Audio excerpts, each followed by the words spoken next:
हाँ भाई, ये LMD कैट जो 3 के स्टूडेंट्स हैं वो देख लें कि अगर उनका लेक्चर मैच करता है तो वो ज़रूर लेक्चर लें, ठीक है ना।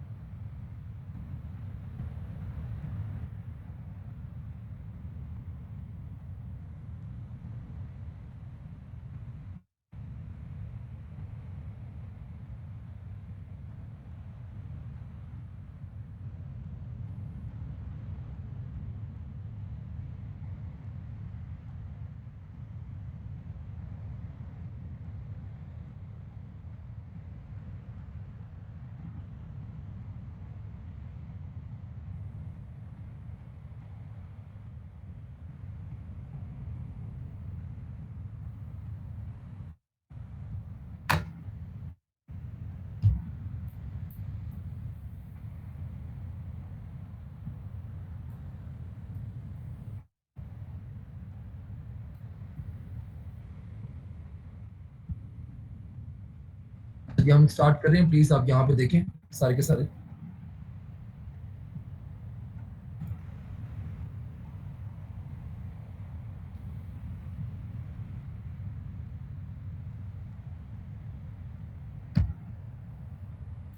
अच्छा जी, मॉडर्न फिजिक्स का हम लोगों ने जो है वो स्टार्ट करना है। टॉपिक टॉपिक नंबर 11 है आपके पास, मॉडर्न फिजिक्स का।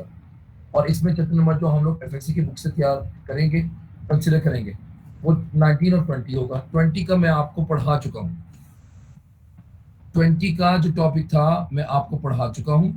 कुछ स्टूडेंट्स मतलब कि मुझे कह रहे थे कि हम लोग गए हुए थे एयरफोर्स का इंटरव्यू देने के लिए, एयरफोर्स का रेस्ट देने के लिए, तो उनको मैं बाद में पढ़ा दूंगा, ठीक है जी।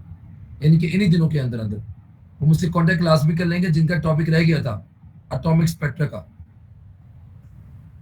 तीनों क्लास में, 1 में, 2 में, 3 में, सॉरी 1, 3, 5 में ये टॉपिक मैं डिस्कस करवा चुका हूँ।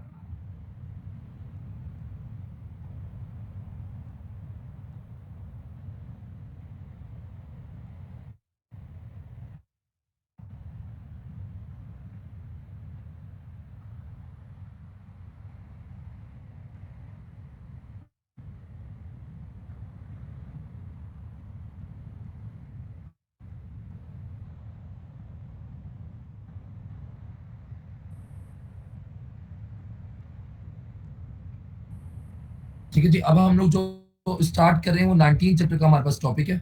और 19 चैप्टर का टॉपिक जो है वो पार्टिकल मॉडल डिस्कस करना है फोटोन का। उस पार्टिकल मॉडल ऑफ फोटोन को डिस्कस करने के लिए पहले हम जरा फोटोन थ्योरी को डिस्कस कर रहे हैं। अब ये लेक्चर मैंने बनाया हुआ है, येलो से मैं इसके ऊपर लिखूंगा। जरा मेहरबानी करके हर एक पॉइंट मेरे साथ डिस्कस करना है। फोटोन थ्योरी पहले हम लोग डिस्कस कर लेते हैं। टॉपिक का जो नेम है हमारे पास मॉडर्न फिजिक्स में, वो explain the particle model of क्या है जी, फोटोन।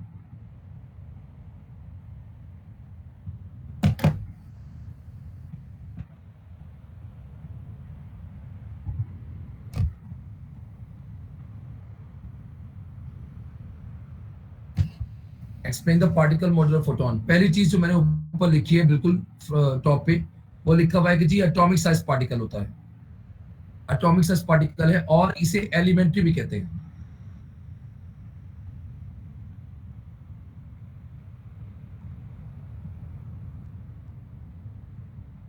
एटॉमिक साइज पार्टिकल, इसे एलिमेंट्री भी कहते हैं। आई थिंक सो एलएमडी के वन में भी कुछ स्टूडेंट्स पढ़ चुके हैं इसे, मुझे बताएं जरा। जी सर, जी सर, पढ़ लिया है।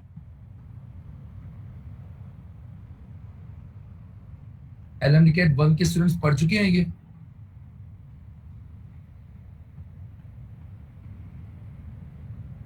जी सर, पढ़ लिया। फोटो की इफेक्ट पढ़ा था सर आप लोगों ने हमने नहीं पढ़ा है। कि सर हमने नहीं पढ़ा हुआ। हम का कुछ मतलब क्या है। स्टूडेंट्स ने कुछ स्टूडेंट्स ने पढ़ा है, कुछ ने नहीं पढ़ा हुआ। अच्छा ठीक है जी, आप परेशान ना हो, उन स्टूडेंट्स को मैं ही पढ़ा दूंगा। आप पहले मुझे एक बात बता दें कि जी फोटो अलिक इफेक्ट, फोटो अलिटिक इफेक्ट मेरे ख्याल से किसी ने नहीं पढ़ा। एलएमडी 3 में मैंने स्टार्ट करवा दिया था। अगर उन स्टूडेंट्स ने थोड़ा बहुत इसको पढ़ना है तो मेरे साथ पढ़ लीजिए। फोटो अलिटिक इफेक्ट,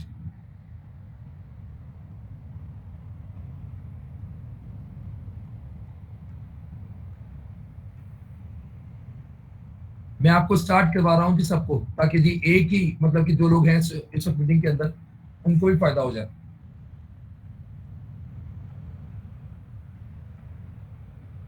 हाँ जी, जो बायोलॉजी के स्टूडेंट हैं वो वापस आ गए हैं क्लास में।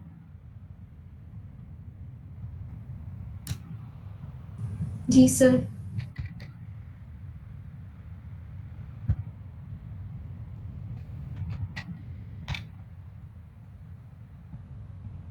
अब बात यह है कि जी लाइट के बारे में हमने ये कहना है कि it consist of particles, just like matter की तरह। और लाइट के पार्टिकल को हम फोटोन कहते हैं। हमने फोटोन की एग्जिस्टेंस को प्रूव करना है।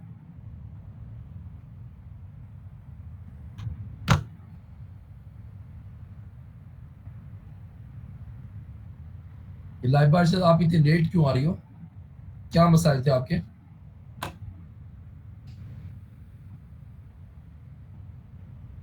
हाँ जी, मैंने आपको बोला है कि लाइट के बारे में हमने ये प्रूव करना है कि लाइट कंसिस्ट ऑफ पार्टिकल है। सही है जी। और जब लाइट के बारे में हमने ये प्रूव करना है कि वो कंसिस्ट ऑफ पार्टिकल्स है, तो उसके पार्टिकल को हम फोटोन कहते हैं, जिसे हम आम लफ्जों में एनर्जी का पैकेट कहते हैं। एनर्जी की एक वैल्यू कहते हैं। क्या बात यार, ये अभी तक आप स्टूडेंट आ रहे हो, मुझे समझ नहीं आ रही है। लेक्चर ओवर हो चुका है तो बस आना शुरू कर दो। लेक्चर सर ने ऑफ कर दिया है या नहीं कर दिया? सर कर दिए हो। तो ये अभी कौन मोहतरमा आई है बाद में? इनको अब तक याद आया?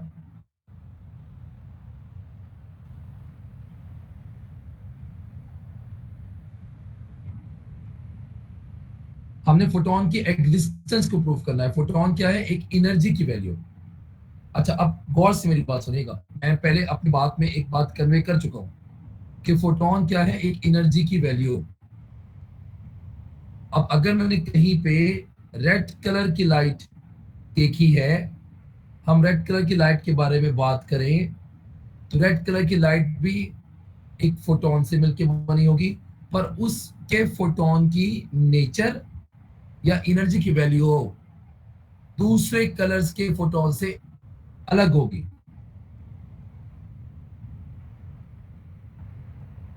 अगर सबके फोटॉन्स एक जैसे हैं होंगे, तो फिर तो इसका ये मतलब है कि ना येलो कलर जब चाहा रेड कलर बन जाएगा, रेड कलर जब चाहा येलो कलर बन जाएगा। तो हम कहते हैं कि फोटोन जो है उनकी एग्जिस्टेंस को प्रूव भी करना है।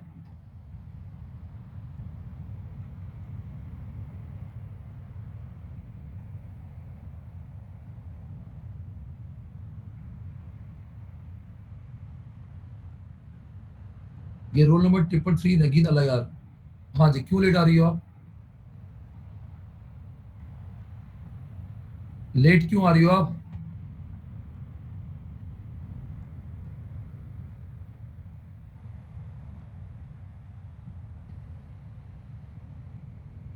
बेटा मैंने आपसे सॉरी कहने के लिए तो बात नहीं की है।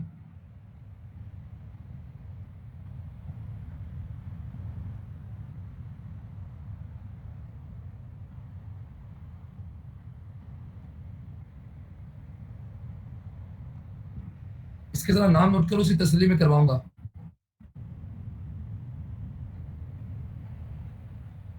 हमने फोटोन की एग्जिस्टेंस को प्रूव करना है। तो सबसे पहली बात तो ये कि जी ये जो फोटोन से लाइट बनती है, लाइट मैटर ही है, और क्या नाम है उसमें पार्टिकल्स हैं। इसके लिए वेव थ्योरी क्लासिकल फिजिक्स क्या कहती है और मॉडर्न फिजिक्स क्या कहती है, जरा ये प्लीज एक कंपैरिजन कर लीजिए जल्दी से, ताकि हम लोग आगे चलें। क्योंकि ये क्लासिकल फिजिक्स का आइडिया क्या है, मॉडर्न फिजिक्स क्या कहती है कि लाइट का क्या हिसाब किताब है। अब मैं पहले जो वेव थ्योरी की प्रेडिक्शंस हैं लाइट के बारे में, उनको आपके साथ डिस्कस करवा रहा हूं।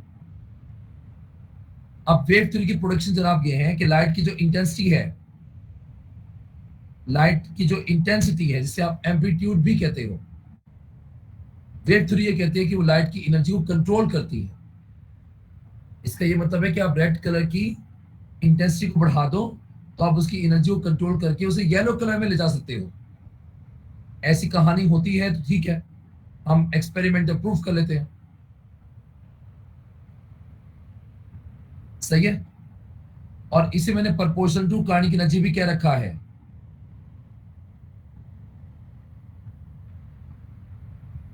तो वो लाइट की इंटेंसिटी में लाइट की एनर्जी को छुपाते हैं, और वो ये कहते हैं कि जी लाइट जो है वो एनर्जी अगर किसी को ट्रांसफर करती है तो ये डिपेंड इंटेंसिटी पे कर रहा होता है। कब ट्रांसफर करना है उसने, जब वो इंटरेक्ट करती है।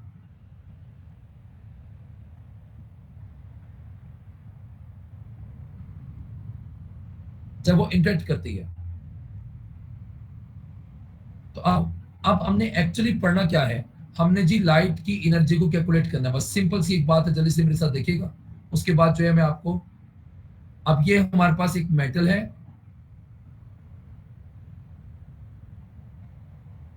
इसमें ये ऐसा मेटल होगा जिसमें लूजली बाउंड इलेक्ट्रॉन्स होंगे। ठीक है जी, हम इसके साथ लाइट का इंटरेक्ट करवाएंगे।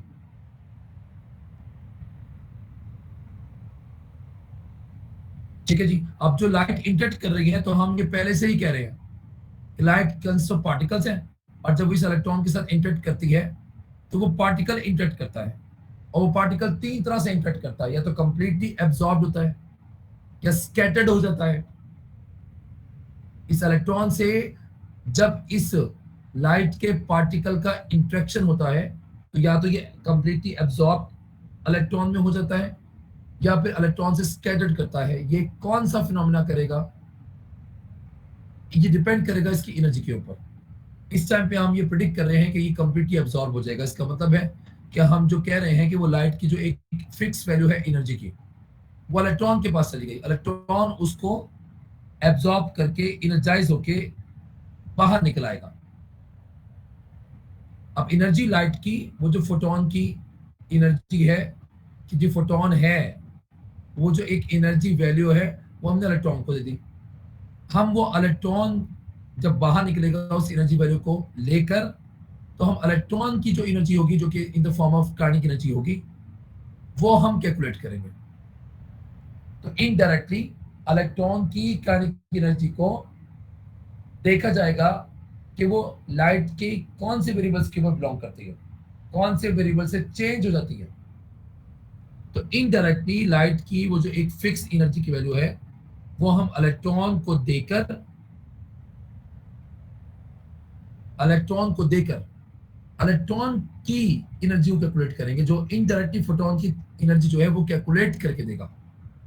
और हम देखेंगे कि इस इमिट हुए हुए इलेक्ट्रॉन की कार्निक एनर्जी किस पर डिपेंड करती है, इन और किस किस चीज के ऊपर, या तो लाइट की फ्रीक्वेंसी के ऊपर, या लाइट की किसके ऊपर जी, इंटेंसिटी के ऊपर। तो लाइट की दो चीजें हैं जिसके साथ हम इस एनर्जी को देखेंगे कि वो डिस्कस होगी, या लाइट की किस चीज के ऊपर, इंटेंसिटी के ऊपर, या लाइट की किस चीज के ऊपर इंटेंसिटी के अलावा, या लाइट की किस चीज के ऊपर जी, फ्रीक्वेंसी के ऊपर। क्योंकि ये जो वेव है इसको कैरेक्टराइज कर चुके हो आप वेव थ्योरी से, फ्रीक्वेंसी की फॉर्म में और वेवलेंथ की फॉर्म में।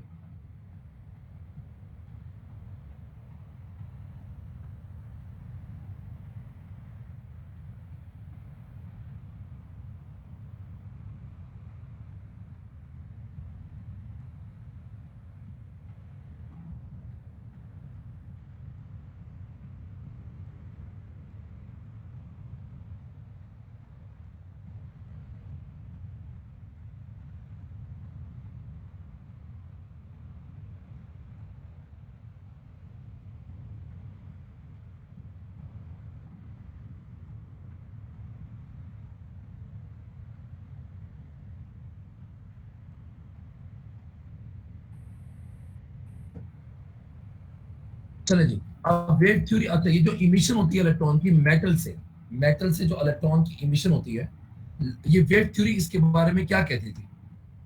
उनका हिसाब किताब ये था कि जी आप लो फ्रीक्वेंसी की लाइट से भी इलेक्ट्रॉन की इमिशन कर सकते हो,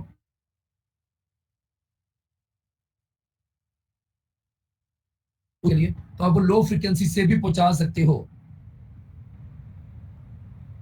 लो फ्रीक्वेंसी से भी पहुंचा सकते हो, क्या करके? हाई इंटेंसिटी करके। ठीक है, कैसे जी? जरा यहां पे देखिए। तो उनके मुताबिक लाइट इंटेंसिटी को इंक्रीज करेंगे तो नंबर ऑफ इलेक्ट्रॉन्स इजेक्ट होंगे। कैसे? और साथ के साथ उनकी मैक्सिमम काइनेटिक एनर्जी भी इंक्रीज करेगी। क्यों? उनका रीजन क्या है जी? वो कहते हैं कि जी because the higher intensity means a greater electric field amplitude. याद रखिए, electromagnetic wave, light electromagnetic wave है, उन उसकी इंटेंसिटी बढ़ाने का मतलब है कि उसमें इलेक्ट्रिक फील्ड को बढ़ा देना हाई एम्पलीट्यूड पे। और ग्रेटर इलेक्ट्रिक फील्ड जो है वो शुड इजेक्ट इलेक्ट्रॉन्स करेगी हायर।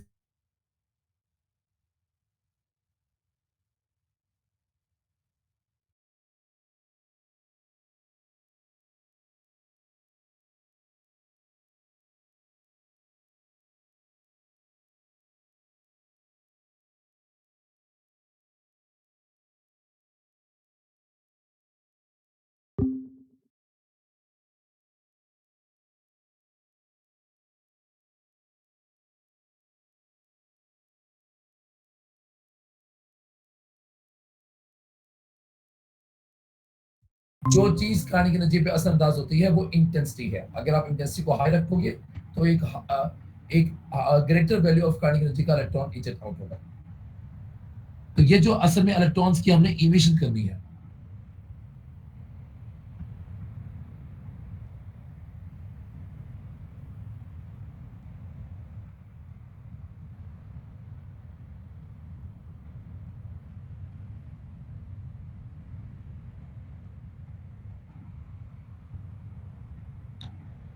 तो उनके मुताबिक photo emission low frequency photon पर भी पॉसिबल है, लो फ्रिक्वेंसी लाइट पे पॉसिबल है। क्या करके? उसकी बढ़ाकर हाई इंटेंसिटी।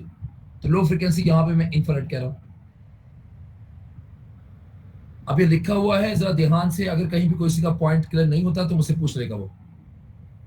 इसके स्क्रीनशॉट ना मारते फिरता हूं, मान लो इससे कोई फर्क नहीं पड़ता, लेकिन मेहरबानी करके समझना भी है। तो क्लासिकल फिजिक्स का क्या आइडिया था जी, ये मैंने आपको एक्सप्लेन कर दिया।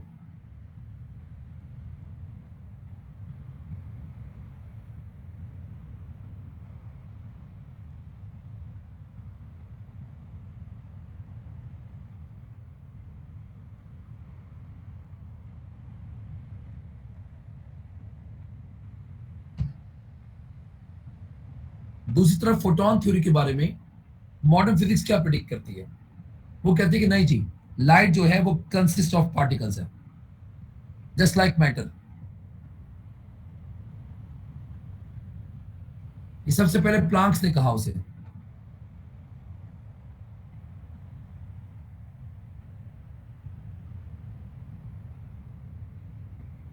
लाइट जो है वो कंसिस्ट ऑफ क्या है जी? पार्टिकल्स।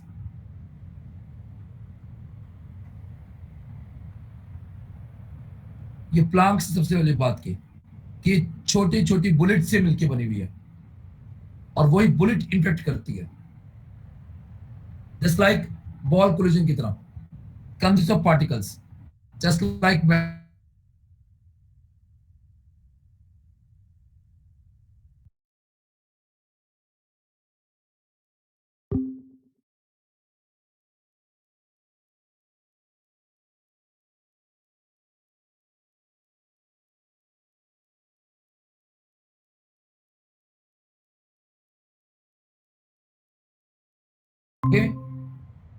तो उसके नंबर ऑफ फोटॉन्स बढ़ेंगे, ना कि उस फोटोन की एनर्जी।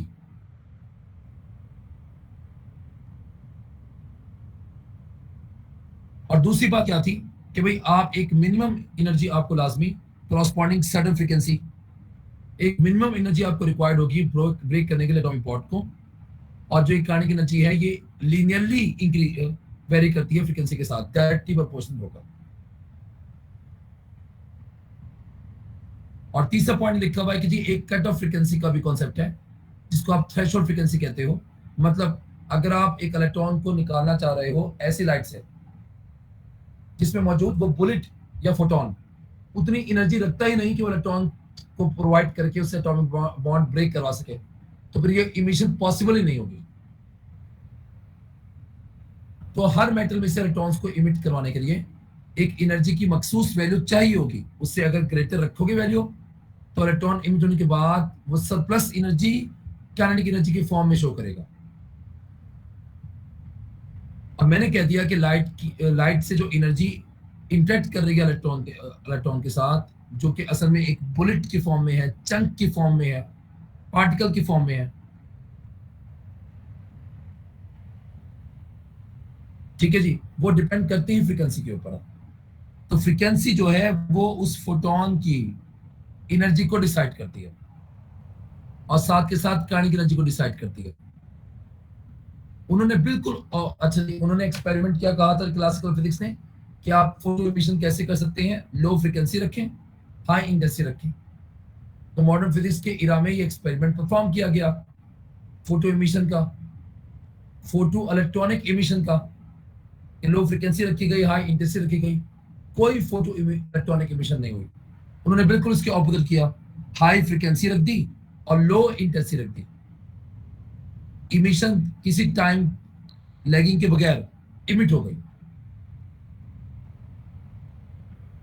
ये किसका जो है एक्सपेरिमेंटल परफॉर्मेंस थी? फोटोन थ्योरी प्रेडिक्शंस या मॉडर्न फिजिक्स की जो आपके पास प्रेडिक्शंस है। और there is a concept of threshold frequency, जबकि क्लासिकल फिजिक्स में कोई थ्रेशोल्ड फ्रीक्वेंसी नहीं है, का कॉन्सेप्ट नहीं है।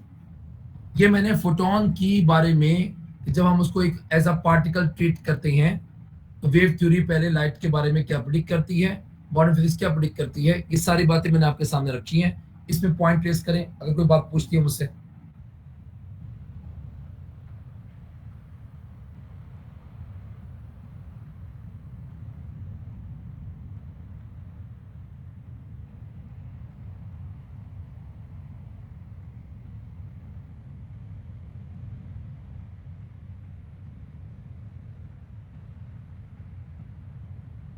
हाँ जी, कोई पॉइंट है तो प्लीज रेज करें।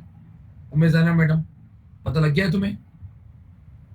और खास तौर पे वो एफएससी के स्टूडेंट्स जिन्होंने ये मॉडर्न फिजिक्स की थ्योरी पढ़ी नहीं रखी है, जिन्होंने चैप्टर बिल्कुल भी नहीं पढ़ा था, बस अपने रट्टे मारे थे एफएससी के अंदर।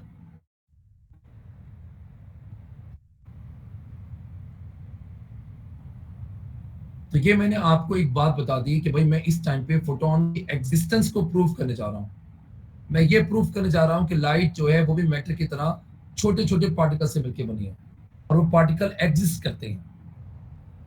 तो बस मुझे एक बात बतानी है, इसमें क्या तरीकाकार है कि मैं किसी तरह उन पार्टिकल की एग्जिस्टेंस को या उस एनर्जी वैल्यू को जो कि फिक्स है, जो असल में एक पार्टिकल है, मैंने एक फिक्स वैल्यू ऑफ एनर्जी को प्रूव करना है कि मौजूद है लाइट में एक फिक्स वैल्यू है एनर्जी की, यानी कि एक पार्टिकल है। और मैं इसे कैसे करूंगा प्रूफ? मैं इस एनर्जी को किसी को देके उसके पास जो एनर्जी आएगी उससे मैं ये प्रूफ करूंगा। एक बात। दूसरी बात, मैं उस फिक्स वैल्यू ऑफ एनर्जी को लाइट के ऐसे वेरिएबल के साथ रिलेट करना चाह रहा हूं जो चेंज नहीं होता, जैसे कि लाइट की फ्रीक्वेंसी है, लाइट की वेवलेंथ है। अगर वो fix value of energy light की इंटेंसिटी पे डिपेंड करना शुरू हो गई तो लाइट की तो इंटेंसिटी वेरी करती है, इसका मतलब है कि वो लाइट की जो एनर्जी वो वेरी करेगी। तो हमारी जो ये फोटोन थ्योरी प्रेडिक्शंस है ये नहीं हो सकेगी प्रूफ। ठीक है जी। अब मैं फोटोन की एग्जिस्टेंस के लिए जो आपको वन ऑफ द एक्सपेरिमेंट पढ़ा रहा हूँ वो फोटोइलेक्ट्रिक इफेक्ट है। यह हमें डायरेक्ट वेरिफिकेशन देगा फोटोन की एग्जिस्टेंस की, एक कंक्लूसिव एविडेंस नहीं देगा, हाँ एक डायरेक्ट वेरिफिकेशन देगा लास्ट में। इसके लिए देखिए मैंने आपके पॉइंट्स बनाए हुए हैं।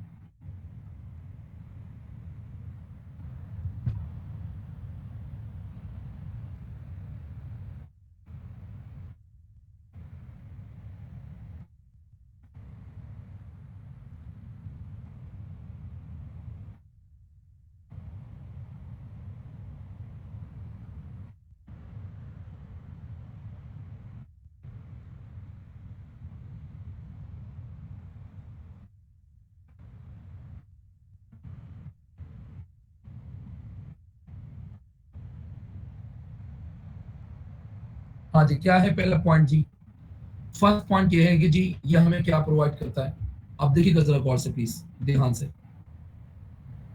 इट गिव्स द क्या जी? Direct evidence of particle nature of light. Particle nature of light, यानी कि किसका एविडेंस दे रहा है? फोटोन एग्जिस्टेंस का।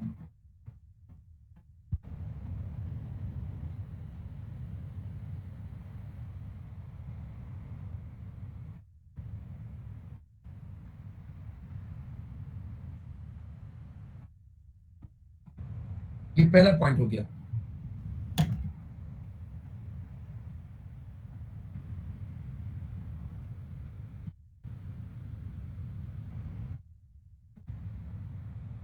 दूसरा पॉइंट देखिए, दूसरा पॉइंट हमारे पास क्या है जी? ये सपोर्ट करता है किसको? कर्पस्कुलर थ्योरी ऑफ लाइट को।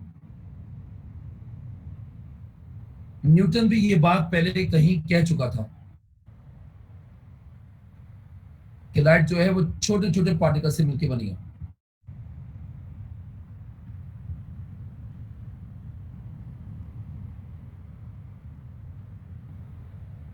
न्यूटन की बात थी।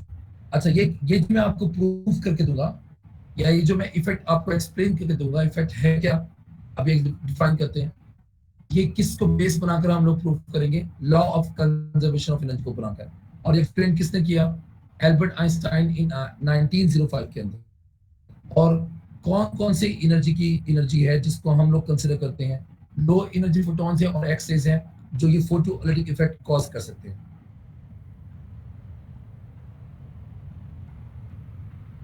फिर अब ये इसको डिफाइन कर लो मेरे साथ। डिफाइन क्या है जी? ये असल में इलेक्ट्रॉन्स का इमिशन है किसी मेटल से, जब लाइट ऑफ पर्टिकुलर या सुइटेबल फ्रीक्वेंसी हम उस पर शाइन करते हैं, इंसिडेंट करते हैं।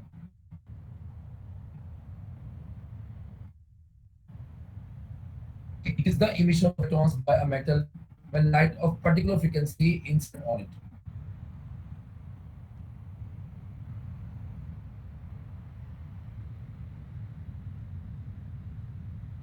हाँ भी प्लीज, जो लोग एफएससी के स्टूडेंट हैं, जिन्होंने ये टॉपिक्स नहीं पढ़ रखा होगा, वो ध्यान करेंगे।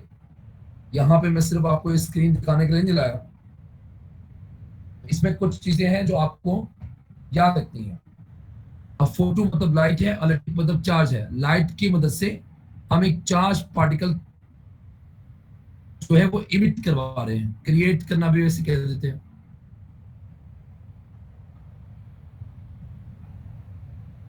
अच्छा भाई, मैं आपको पीछे अभी एक बात पढ़ा के आया हूं कि मुझे लाइट को ये प्रूव करना है कि वो जी छोटी छोटी एक छोटी वैल्यू, मतलब कि एक पार्टिकल से बनी है। और मुझे ये प्रूव करना है कि वो जो एक वैल्यू है वो बिलोंग टू लाइट की फ्रीक्वेंसी या वेवलेंथ से करती है, या लाइट के साथ एक ऐसे एसोसिएटेड वेरिएबल के साथ करती है जो चेंज नहीं होता। वो फ्रीक्वेंसी या वेवलेंथ है, जो डिस्टिंग्विश करने के लिए क्लासिकल फिजिक्स ने फ्रीक्वेंसी और वेवलेंथ किसी वेव के साथ अटैच करके उसको डिस्टिंग्विश किया है कि ये रेड है, ये येलो है। अगर मैं ये लाइट की जो एनर्जी की वैल्यू है मैं फ्रीक्वेंसी पर डिपेंड करवा दूं, तो इसके ऑल्टरनेटिवली ये प्रूफ होगा कि वो एनर्जी वैल्यू एग्जिस्ट करती है, मतलब फोटोन है। ये है इस एक्सपेरिमेंट की बेस जो एल्बर्ट आइंस्टाइन ने करनी है। और ये सपोर्ट किसको करता है? ये सपोर्ट प्लांक्स के आइडिया को करता है। इस एक्सपेरिमेंटल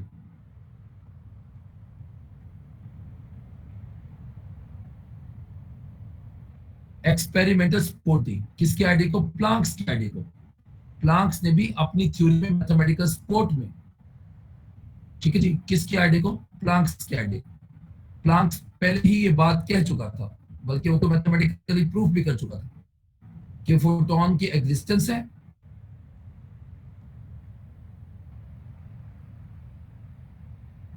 प्लांक्स ने ये बात कही थी कि जो किसी भी मटेरियल से लाइट का इमिशन होता है, ये चंक्स में होता है, छोटे छोटे टुकड़ों में होता है। और वो एक टुकड़ा जिसकी एनर्जी क्या होगी, ये डिपेंड करती है कि वो कौन सी फ्रीक्वेंसी ऑफ वेव को बना रहा है।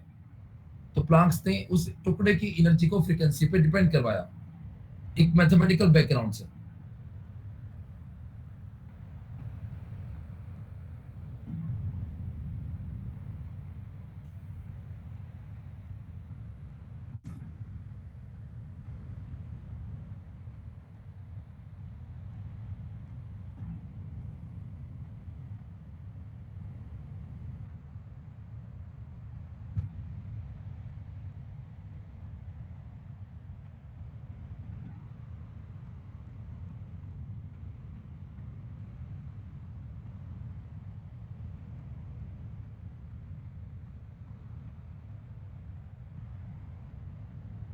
ठीक है जी। अब देखिए, अब ये एक सेटअप मैं आपके सामने एक्सप्लेन कर रहा हूं। अब इसको बस एक बात याद रखनी है कि ये हर्ट्ज एक्सपेरिमेंट है हमारे पास।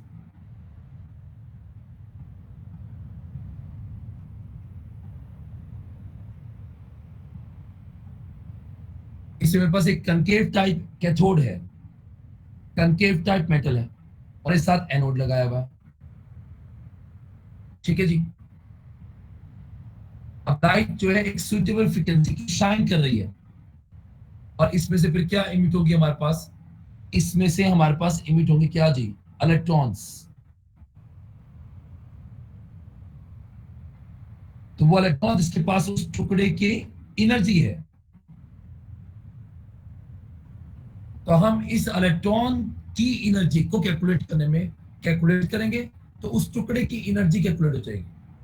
और बाद में हमने लाइट के वेरिएबल्स को चेंज कर करके देखना है कि उस टुकड़े की एनर्जी पे क्या फर्क पड़ता है, वो टुकड़े की एनर्जी किस वेरिएबल से बिलोंग करती है। इस सिंपल से यहाँ पे एक बात है, अब इस सेटअप को मेरे साथ एक्सप्लेन कर लीजिए ताकि बहुत सारे पॉइंट्स क्लियर हो जाए। हाँ जी ईशा इजाज, आपको पता लग रहा है? हाँ जी सर।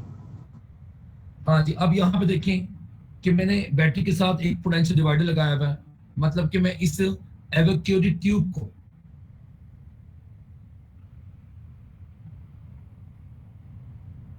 ये मेरे पास इसमें से मैं वैक्यूम क्रिएट कर एक मिनट दें मुझे आप। हाँ जी बच्चे, हाँ आप आए नहीं। हाँ बस आप आ जाओ, गेट खुला हुआ है, आप अंदर आ जाना, ठीक है? बस मेरे किचन में चले आना, जो काम करना है कर देना।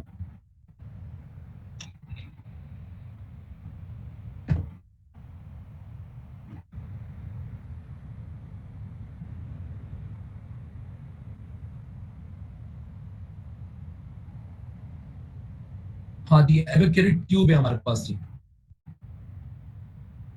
अब देखिए मेरी बात सुने, ये जो कैथोड से इलेक्ट्रॉन निकलेगा, मतलब मेटल से इलेक्ट्रॉन की इमिशन होगी फोटोन को एब्जॉर्ब करने के बाद। ये पहले हम प्रेडिक्ट ही कर रहे हैं कि लाइट जब फॉल करता है, शाइन करता है मेटल पे, तो इलेक्ट्रॉन को जो एनर्जी मिलती है वो ये फोटोन एब्जॉर्ब हो जाता है तब मिलती है। और एक टाइम में एक ही फोटोन एब्जॉर्ब कर सकता है इलेक्ट्रॉन, क्योंकि जब वो एब्जॉर्ब कर लेगा वो थर्मली एक्साइटेड कर जाएगा, तो जब तक एक्साइट नहीं करेगा दूसरा फोटोन एब्जॉर्ब नहीं करेगा। एट अ टाइम इलेक्ट्रॉन से कितने नंबर ऑफ फोटॉन्स एब्जॉर्ब हो सकते हैं? एक ही। हाँ ये और बात है कि उसी एक्साइटेड इलेक्ट्रॉन से उसे एक फोटोन की को एब्जॉर्ब करने पर, डी एक्साइट करने पर एक से ज्यादा इमिट हो सकते हैं, यानी कि वो उस एनर्जी को, उस टुकड़े के इक्वल एनर्जी को वो पार्ट्स में भी डिवाइड करके भेज सकता है। तो नंबर ऑफ फोटॉन्स मे और मे नॉट बी कंजर्व्ड, ये पॉइंट मैं ऊपर लिख रहा हूं। नंबर ऑफ फोटॉन्स जो है वो कंजर्व हो भी सकते हैं, यानी कि एक फोटोन मारोगे बदले में हो सकता है कि वो एनर्जी दो फोटोन की सूरत में बाहर निकले।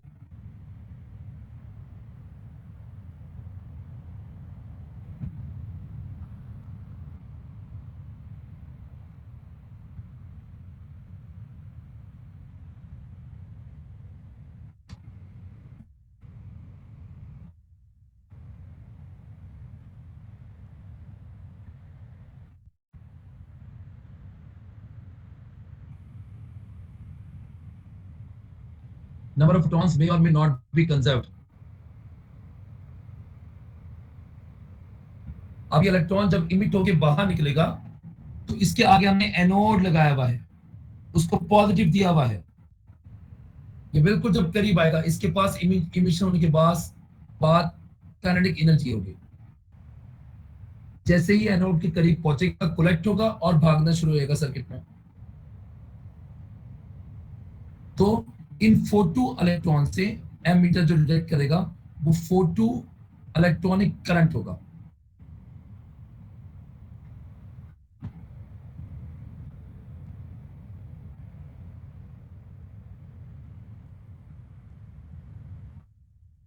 फोटो इलेक्ट्रॉनिक करंट होगा जी। सही है जी। अब ध्यान से प्लीज बात सुनिएगा। अब देखिए मेरी बात सुने, एम मीटर को मैं यहां पे इस्तेमाल करूंगा कि ये फोटो इलेक्ट्रॉनिक करंट कितना है, तो ये आई प्रोपोर्शनल असल में उन नंबर ऑफ फोटो इलेक्ट्रॉन्स के होगा।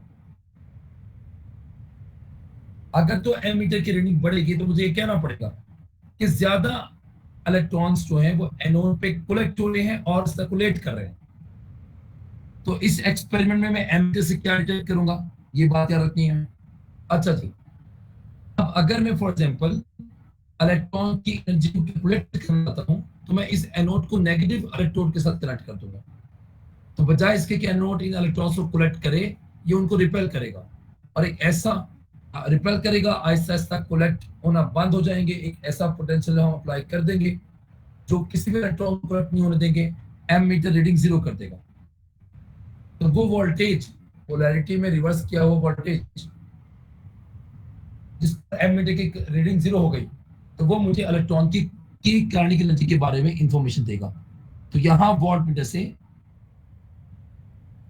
मैं इलेक्ट्रॉन्स की, ये जो वॉट मीटर हमारे पास में वी नॉट होगा, ये प्रोपोर्शनल होगा किसकी, ये काइनेटिक एनर्जी ऑफ इलेक्ट्रॉन को कैलकुलेट करेगा।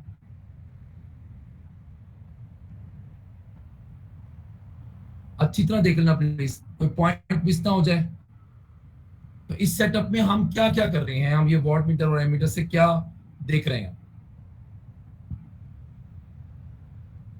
तो बात आपको मैंने बता दी कि भाई मॉडर्न फिजिक्स के कॉन्सेप्ट में क्या है कि लाइट जो है वो छोटे छोटे टुकड़ों से मिलकर बनी है और वो टुकड़ा उस स्पेसिफिक कलर की लाइट की फ्रीक्वेंसी पर या वेवलेंथ के साथ रिलेट करता है, जो ये इंडिकेट करता है कि रेड कलर कभी भी येलो कलर नहीं बन सकती, क्योंकि उसकी टुकड़े की जो एनर्जी है वो हम कभी भी चेंज नहीं कर सकते, फिक्स वैल्यू ऑफ एनर्जी। तो एमीटर की रीडिंग हमें क्या इंडिकेट करेगी, ये वॉट मीटर मुझे किस बारे में क्या ढूंढ के देगा, ये सारी बातें हो गई। अब मैं इस सेटअप में क्या करूंगा, वो ये बात कि किसकी बात सही है, क्लासिकल फिजिक्स की बात सही है या मॉडर्न फिजिक्स की बात सही है। क्लासिकल फिजिक्स जो क्या कहती है कि कोई टुकड़ा नहीं है, ये वेव की तरह लाइट इंटरेक्ट करेगी और किसी भी किस्म की अमाउंट ऑफ एनर्जी ये इलेक्ट्रॉन को प्रोवाइड कर सकती है, यानी कि सेम कलर से सेम लाइट से आप किसी भी किस्म की एनर्जी इलेक्ट्रॉन के साथ इंटरेक्ट कर सकते हो, इलेक्ट्रॉन को प्रोवाइड कर सकते हो। कैसे, इंटेंसिटी को चेंज करके उसी सेम कलर की लाइट की। तो हम देखते हैं कि इंटेंसिटी को चेंज करके इमिटेड इलेक्ट्रॉन्स की एनर्जी चेंज होती है जिसके पास लाइट की एनर्जी है। अगर इंटेंसिटी चेंज करके इमिटेड इलेक्ट्रॉन्स की एनर्जी चेंज ना हुई तो उनकी बात गलत होगी।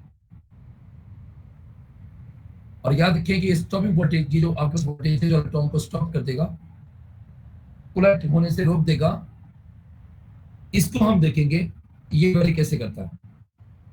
Excuse me sir. जी सर आपने जो पॉइंट बोला था कि थोड़े टाइम पर सिर्फ एक फोटोन एब्जॉर्ब करता है, प्लीज रिपीट कर दें, नेट का इशू हो रहा था। थोड़े पैसे लगा लिया करो ना नेट के ऊपर, इतनी भी गरीब गुर्बत नहीं है तुम्हारे ऊपर।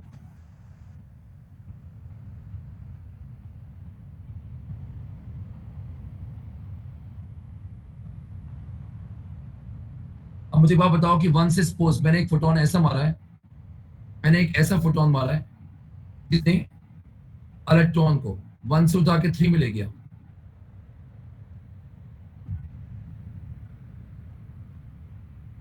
बोलो वन से उठा के कहाँ ले गया, 3 में। अब वो जो फोटोन आपने मारा है वो एक एनर्जी है, मैं कह चुका हूं ये बात। वो उठा के उसे थ्री में ले गया, अब थ्री से क्या पॉसिबल वेज है सर 3 आने स्लो के। में और फिर 1 में आए या फिर डायरेक्टली आ जाए। अब अगर किसी एटम में इस एक्साइटेशन पर ट्रांजिशन डाउनवर्ड ऐसे हुई कि पहले वो 3 से 2 में आया, फिर 2 से किस में आ गया, 1 में, तो 3 से 2 में जब आएगा तब भी एनर्जी इमिट करेगा चंक्स की सूरत में, फोटोन की सूरत में, और फिर भी कहां से इमिट करेगा। अब बताओ एब्जॉर्ब कितने किए थे फोटोन, 1 और इमिट कितने किए, 2 तो फिर क्या मतलब हुआ इसका, फोटोन नंबर कंजर्व रहा। नहीं। तो फिर फोटोन नंबर के अंदर रह भी सकते हैं, नहीं भी रह सकते। अगर डायरेक्ट आ जाता तो एक ही फोटोन एमिट होता। जी सर, थैंक यू। अब जो मेन पॉइंट था उसके ऊपर प्लीज मेरे साथ आइए, कि मैं आपको बार बार बता रहा हूं कि मुझे इस फोटोन की एनर्जी को इनडायरेक्टली किसको देके उसकी एनर्जी से इसकी एनर्जी को डिस्कस करना है कि किस पर डिपेंड करती है।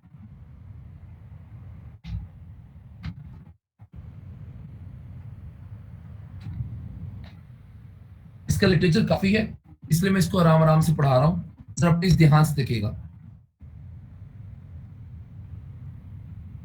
एलिमिनेटेड 5 वाले भी खास तौर पे। अब देखो जी, मैं एक्सपेरिमेंटल रिजल्ट्स जो है वो आपके सामने पेश कर रहा हूँ। एक्सपेरिमेंटल रिजल्ट्स की तरफ जा रहे हैं और उसमें हमने ग्राफ शेयर करनी है।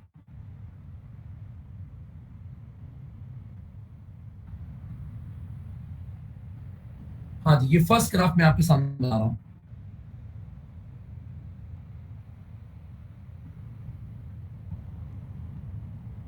फर्स्ट ग्राफ मैं आपके सामने शेयर कर रहा हूँ, वेरिएशन ऑफ दिखा रहा हूं मैं। अब इसमें मैं क्या वेरी कर रहा हूँ, इसमें मैं इंटेंसिटी को वेरी कर रहा हूँ। फर्स्ट फिगर में इंटेंसिटी वेरी कर रहे हैं,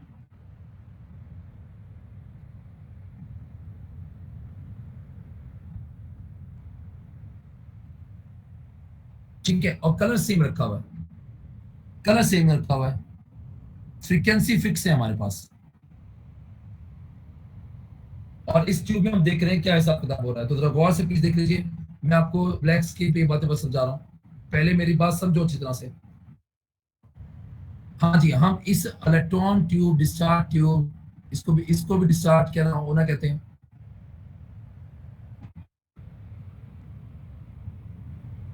हाँ जी, हम इसका आईवी चार्ट प्लॉट कर रहे हैं जो असल में हमसे पूछा जाएगा।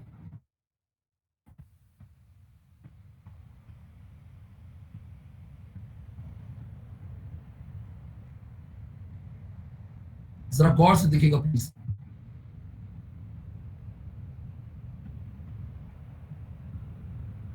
अब क्या हिसाब किताब है कि जी हमने इंटेंसिटी को वेरी करना है। इंटेंसिटी कैसे वेरी करेंगे, बल्ब को दूर से, बल्ब की लाइट को दूर से कलेक्ट करवाएंगे, बल्ब को करीब ला के लाइट को कलेक्ट करवाएंगे। बल्ब को करीब लाएंगे तो लाइट की इंटेंसिटी बढ़ जाती है।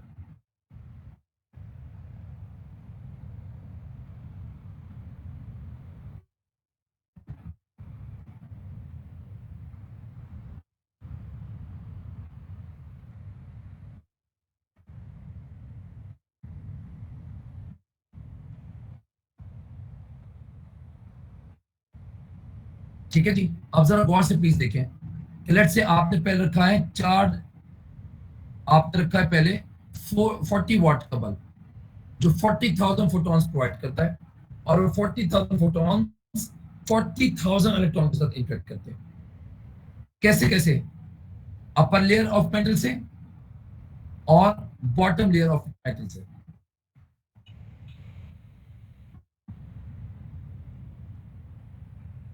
और इससे इमिशन होती है, इससे इमिशन होती है, इससे इमिशन होती है। अब वो 40,000 इलेक्ट्रॉन्स जो हैं, आप याद रखो, आपने 40,000 इलेक्ट्रॉन्स की इमिशन कर ली, तो कैथोड के साथ जो एनोड कनेक्टेड है उसमें स्लाइटली पॉजिटिव पोटेंशियल आएगा। तो अभी हमने पोटेंशियल प्रोवाइड किया भी नहीं कि कुछ ना कुछ एनोड पे इलेक्ट्रॉन्स पहुंच के सर्कुलेट करना शुरू कर देंगे। याद रखिए, कैथोड से जो इलेक्ट्रॉन्स निकाल रहे हो तो इलेक्ट्रॉन्स की एब्सेंस की वजह से वहां पे क्या आएगा, एक पॉजिटिव पोटेंशियल जो एनोड के साथ कनेक्टेड होगा और इलेक्ट्रॉन्स की इमिशन करेगा।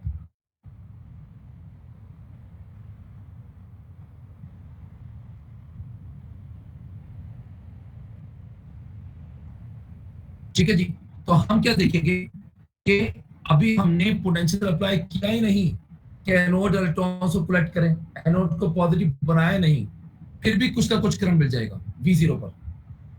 और जैसे ही हम एनोड को और मोर पॉजिटिव करना शुरू करेंगे तो जो रह गए इलेक्ट्रॉन्स जो एनोड को नहीं पहुंच सक रहे वो भी खिंच जाएंगे, और एक टाइम आएगा जब सारे खिंच जाएंगे तो करंट कांस्टेंट हो जाएगा। ये इंटेंसिटी I1 की कहानी है। अब मैं उसी सेम कलर जो है उसके वाट चेंज कर रहा हूं, 40 वाट के बजाय मैं 60 वाट का बल्ब मार रहा हूं। रख रहा हूँ। व्हाट डिसाइड करते हैं how much energy ejected per unit area, और जो हाउ मच एनर्जी है वो फोटोन की सूरत में निकलेगी। अगर पहले आप फोटोन की सूरत में 40 जाउल की एनर्जी निकाल रहे थे, उसके लिए 40,000 फोटॉन्स थे। अगर आपने अब 60 जाउल की एनर्जी निकालनी है तो ऑब्वियस बात है कि उस एनर्जी को बनाने के लिए फोटॉन्स के नंबर भी ज्यादा आएंगे। तो 60 वॉट पर का जो लाइट बल्ब है मैं सपोज कर रहा हूँ सेम कलर का वो 60,000 फोटॉन्स इंटरेक्ट करवाता है। कैसे कैसे? और फर्स्ट लेयर से भी इंटरेक्ट करवाकर, सेकंड लेयर से भी इंटरेक्ट करवाकर, और थर्ड लेयर से भी इंटरेक्ट करवाकर, और ऐसे फोटॉन्स जो है वो इमिट होता है।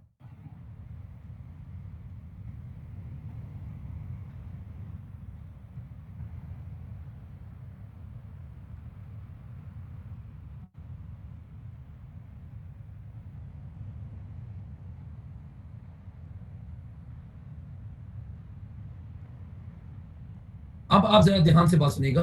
60,000 फोटॉन 60,000 इलेक्ट्रॉन्स को निकालेंगे तो कैथोड और मोर पॉजिटिव होगा, तो एनोड और मोर पॉजिटिव होगा पोटेंशियल अप्लाई किए बगैर, एनोड करंट किए बगैर।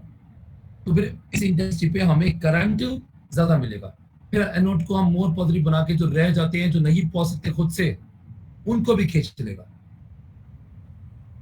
तो ये I2 इंटेंसिटी पे बात कर रहा हूं।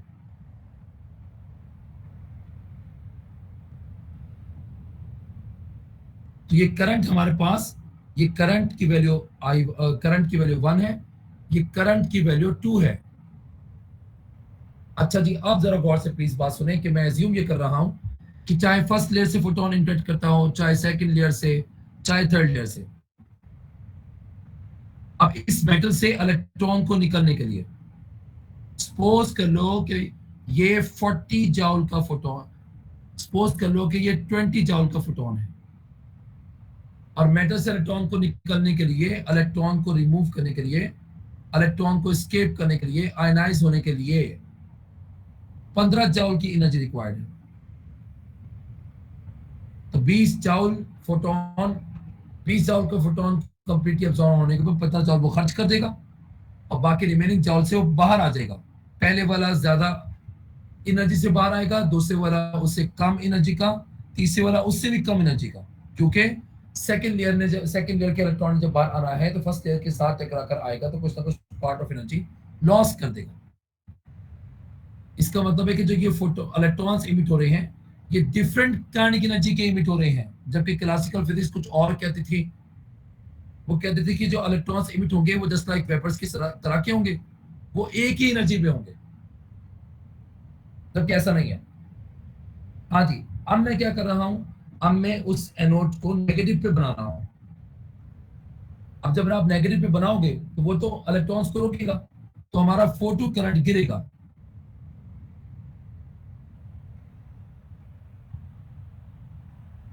फोटो करंट गिरेगा जी। तो अब जब ध्यान से पहले 40 वाट के लिए बात करते हैं। 40 वाट में सिर्फ 5 जाउल 3 जाउल के इलेक्ट्रॉन्स इमिट हुए हैं, क्योंकि तीसरी लेयर तो इफेक्टिव नहीं हो रही। तो हम आहिस्ता आहिस्ता पोटेंशियल रेस करेंगे माइनस में, और करंट गिरेगा।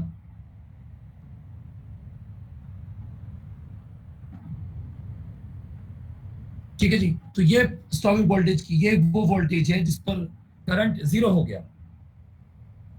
तो नेगेटिव पोटेंशियल को बढ़ाते जाएंगे, एक टाइम ऐसा आएगा कि वो इतना हो जाएगा कि वो मैक्सिमम काइनेटिक एनर्जी के इलेक्ट्रॉन्स जो बिल्कुल टॉप सरफेस निकल आते हैं उनको भी रोक लेगा।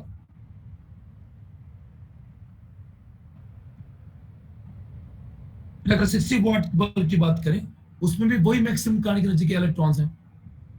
तो करंट डिक्रीज होते होते सेम स्टॉपिंग वोल्टेज को शो करेगा।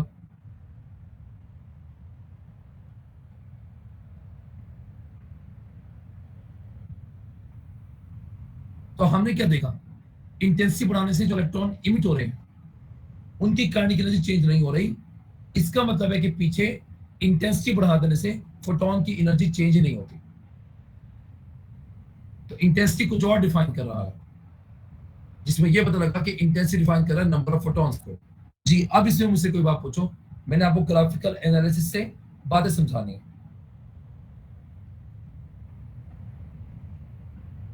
पूछिए भाई, इसमें बात कोई बात पूछनी हो उससे।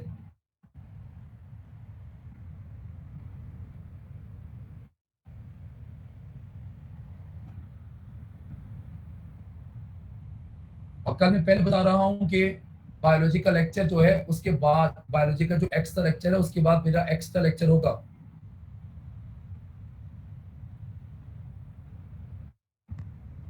उन्हीं स्टूडेंट्स के लिए जो जिन जिन स्टूडेंट्स को पढ़ा रहे हैं, इसलिए खाना वाना खा कर आना।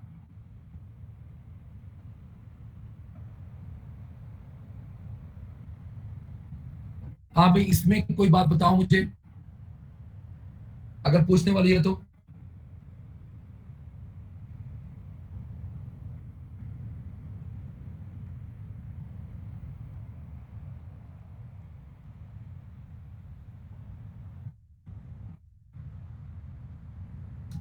चल जी देखें, ये मैंने आपको ग्राफ बना के दिखाया हुआ है। अब इस ग्राफ में क्या इंडिकेट हो रहा है जनाब, हम लिख लेते हैं कि भाई इंटेंसिटी से करंट बढ़ रहा है। इंटेंसिटी प्रोपोर्शनल टू करंट आ रहा है।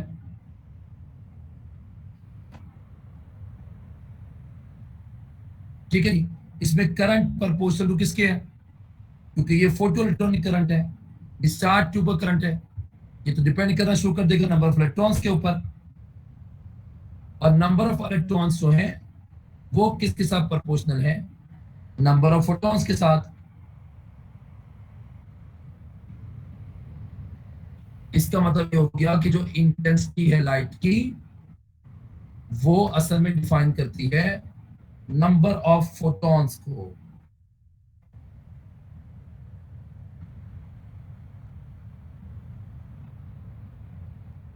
अच्छी तरह से देख लीजिए प्लीज।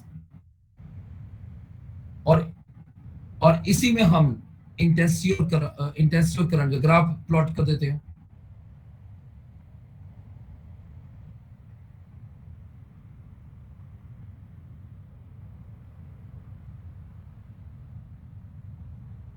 तो आपके पास पेपर्स में इसके ग्राफ आए हुए हैं, इंटेंसिटी और करंट का ये ग्राफ बनता है। इंटेंसिटी बढ़ाने से करंट बनता है। और अगर मैं इंटेंसिटी के साथ स्टॉपिंग वोल्टेज की वैल्यू या काइनेटिक एनर्जी की वैल्यू, यानी एक ग्राफ ऐसा भी है जो आपके साथ शेयर करना। यहाँ पे काइनेटिक एनर्जी भी हो सकती है, यहाँ स्टॉपिंग वोल्टेज भी हो सकता है।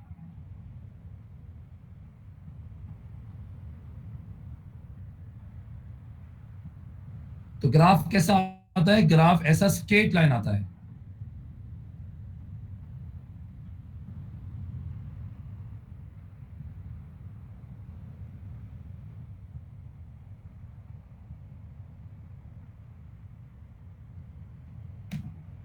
ये अच्छी तरह देख लो कि स्टॉपिंग वोल्टेज की वैल्यू चेंज नहीं हो रही लाइट की इंटेंसिटी को बढ़ा देने से, जो कि इनडायरेक्टली काइनेटिक एनर्जी को कैलकुलेट कर रही है इलेक्ट्रॉन्स की।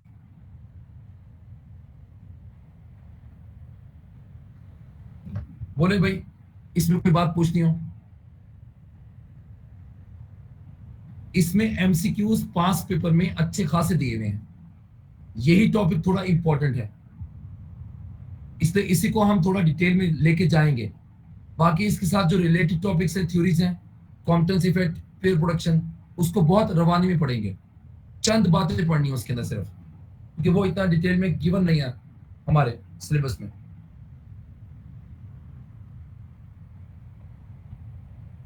हाँ भी, हर किसी को पता लग गया है तो मुझसे पूछ लें, कोई बात अगर पूछनी है तो। मैंने अभी इस टाइम पे क्या फिक्स की हुई थी, फ्रीक्वेंसी, और क्या वेरी की है, इंटेंसिटी।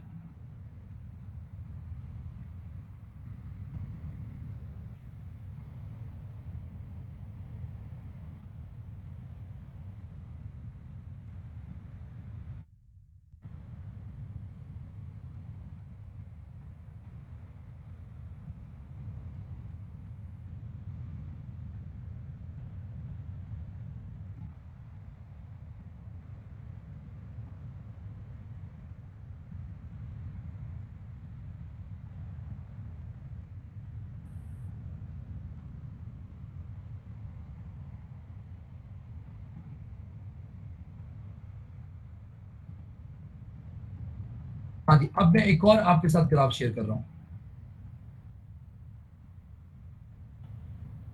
अब मैं सेकंड ग्राफ शेयर कर रहा हूं। इसमें मैं क्या फिक्स कर दूंगा जी?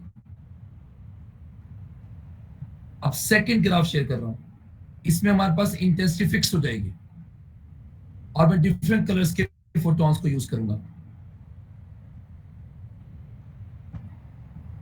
ठीक है जी, इसमें हमारे पास फ्रीक्वेंसी वेरी करेगी।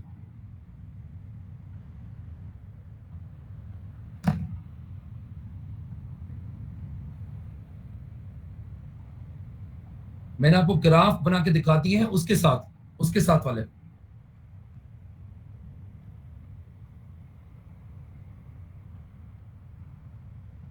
ख्याल करना प्लीज।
हाँ जी, अब देखिए नेक्स्ट मैं आपको ग्राफ फिर दोबारा थोड़ा सा समझा रहा हूँ और इसकी एक लॉजिक दे रहा हूं मैं आपको।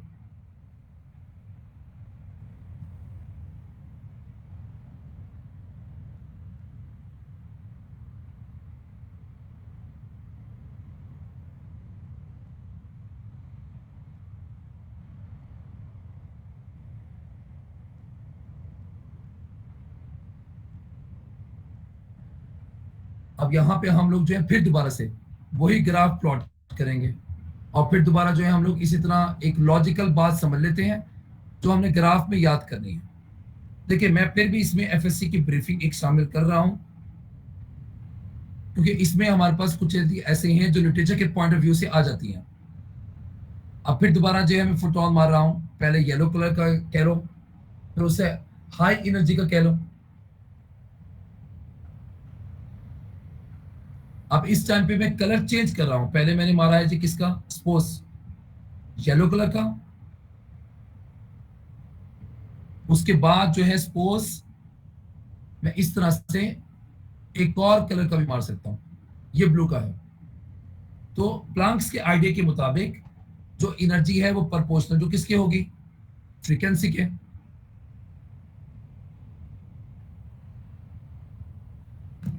एक ये इंशाल्लाह हम लोग साथ कंप्लीट करके उसके बाद हम लोग ना इसके प्रेडिक्ट शीट के एमसीक्यूज भी करेंगे साथ।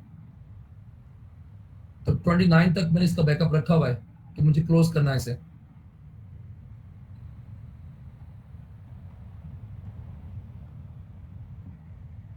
एनर्जी प्रोपोर्शनल टू फ्रीक्वेंसी होता है जी। अगर आप येलो के बजाय ब्लू कलर का फोटोन यूज करोगे इसका मतलब है कि आप हाई एनर्जी का फोटोन मार रहे हो। येलो लाइट के बजाय ब्लू लाइट को यूज करोगे तो ब्लू लाइट की फ्रीक्वेंसी हाई होती है, उसके फोटोन की फ्रीक्वेंसी, उसके फोटोन की एनर्जी भी हाई होगी। तो जैसे कि फॉर एग्जांपल येलो जो है वो उसे 20 जाउल प्रोवाइड कर रहा था, इसमें से 15 जाउल उसने खर्च करने थे बॉन्ड ब्रेक करने के लिए, बाकी रिमेनिंग जाउल वो 5 जाउल वो यूटिलाइज 5 जाउल वो सरप्लस एनर्जी वो काइनेटिक एनर्जी में कन्वर्ट कर लेता था।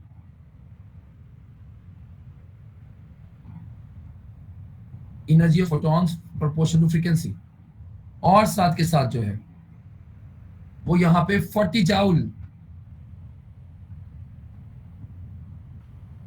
की बात करता था। अब इलेक्ट्रॉन जब 40 जाउल का फोटोन एब्जॉर्ब करता है तो 15 जाउल वो खर्च करेगा, बाकी तो रिमेनिंग उसके पास ज्यादा होंगे। चलो इसको हम थोड़ा इतना नहीं करते, हम इसे कहते हैं 30 जाउल की एनर्जी दी हमने। तो इस 30 जाउल के फोटोन को एब्जॉर्ब करने पर उसके पास सरप्लस एनर्जी ज्यादा होगी, और 30 जूल के फोटोन से इमिट करवाए हुए इलेक्ट्रॉन्स को रोकने के लिए हमें और हाई नेगेटिव वोल्टेज प्रोवाइड करना पड़ेगा। तो बड़ी सीधी सी बात हो गई, क्या बढ़ जाएगा? स्टॉपिंग वोल्टेज की वैल्यू।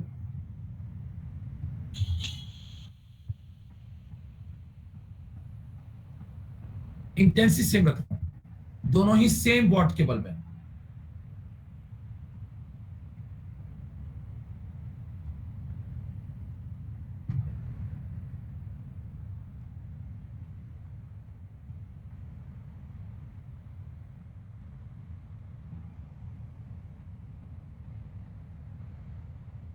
दोनों ही सेम वॉट के बल्ब है, और उसी तरह से ऐसे हमारे पास एक करंट की वैल्यू आ जाएगी, और जब मैं मारूंगा ब्लू कलर का फोटोन, उसकी भी ऐसे ही आ जाएगी। मैंने इंटेंसिटी यहां फिक्स कर दी है।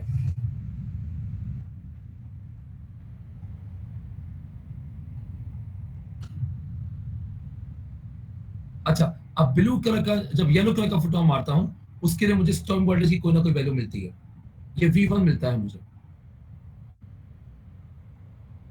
जब ब्लू कलर का मारता हूं तो स्टॉपिंग वोल्टेज की वैल्यू मुझे ज्यादा मिलती है। तो मैंने क्या देखा कि जैसे ही मैं डिफरेंट कलर के लाइट यूज करता हूं, इमिटेड इलेक्ट्रॉन्स की काइनेटिक एनर्जी चेंज हो जाती है। कैसे पता लगा भाई आपको? स्टॉपिंग वोल्टेज की वैल्यू चेंज हो गई, बढ़ गई, कम हो गई, चेंज हो गई। इसका मतलब है कि अगर कलर को चेंज करते हैं तो इलेक्ट्रॉन ज्यादा एनर्जी गेन करता है। इसका मतलब है कि जी कलर जो है वो डिफरेंट फॉर्म की एनर्जी उसे एब्जॉर्ब करवाते हैं।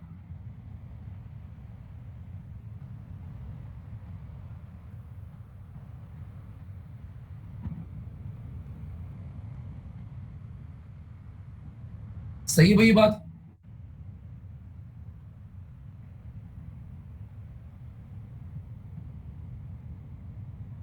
करंट की वैल्यू चेंज नहीं होती, जो इंडिकेट है इस बात का कि अगर आप सेम इंटेंसिटी रखते हो तो उसके नंबर ऑफ फोटॉन्स चेंज नहीं होते। अब एक सेकंड ग्राफ देख लीजिए, सेकंड ग्राफ प्लीज अच्छी तरह देखें।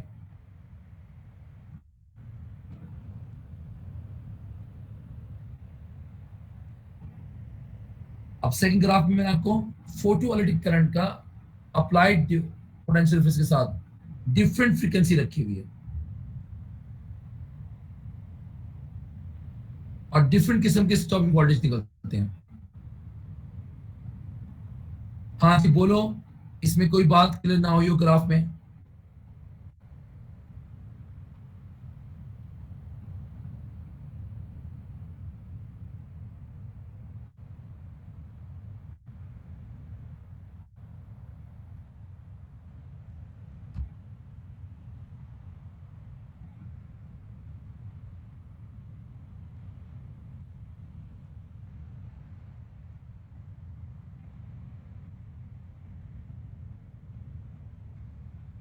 बोले भाई इसमें कोई बात अगर नहीं पता लगी तो मुझसे पूछे। अब इसका भी मैंने बैकअप बनाना है, और नीचे वाले ग्राफ में इरेज कर रहा हूँ, इसको अपने माइंड में बिठा लो।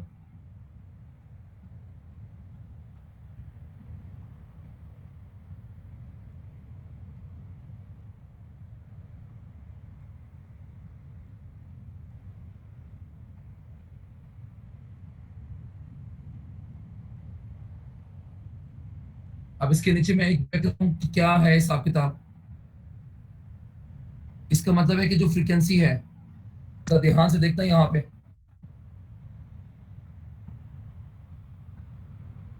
अब यहाँ पे फ्रीक्वेंसी मुझे क्या डिफाइन कर रही है कि फ्रीक्वेंसी प्रोपोर्शनल है किसके? स्टॉपिंग वोल्टेज के।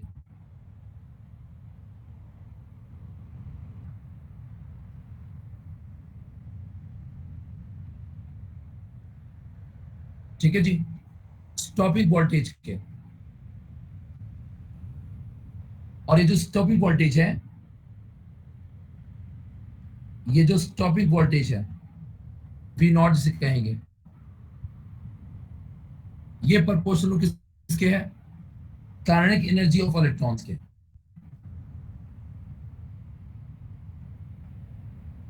और जबकि kinetic energy of electrons energy of photon के साथ प्रोपोर्शनल है। इसका मतलब ये हुआ कि जो फ्रीक्वेंसी है हमारे पास उसके साथ एनर्जी ऑफ फोटोन प्रोपोर्शनल आ रहा है।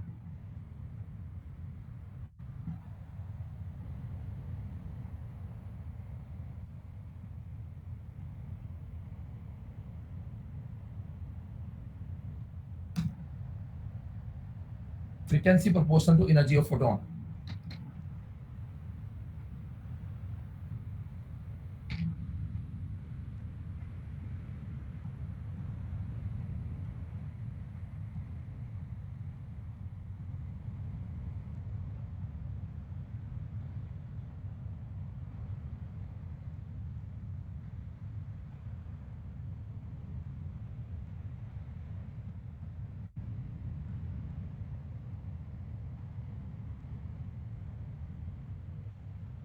हाँ जी, ये बात समझ आ गई आपको और किसी को?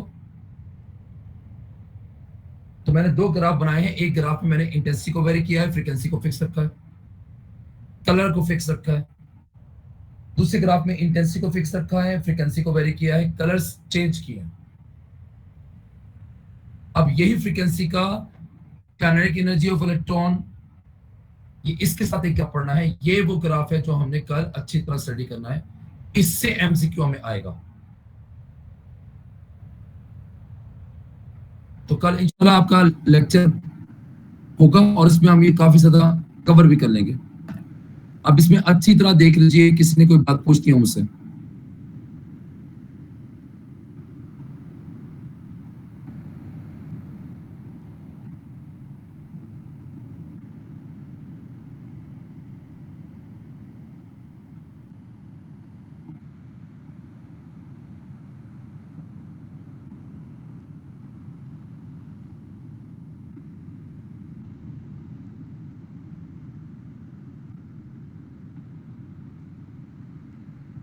Excuse me sir. हाँ जी सर, जो सबसे पहली स्लाइड पे आपने कहा था greater V the amplitude of electric field, वो वाली बात एक बार एक्सप्लेन कर देंगे? क्या कहा था? Sir, amplitude of the electric field will be greater, ऐसी को लाइन थी।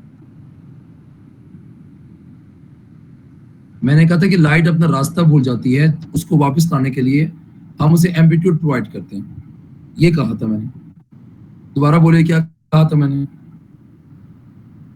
लाइट अपना रास्ता भूल जाती है, उसे वापस लाने के लिए एम्पलीट्यूड प्रोवाइड करते हैं और हाई एम्पलीट्यूड का प्रोवाइड करते हैं, उसके लिए रास्ता आसान हो जाता है।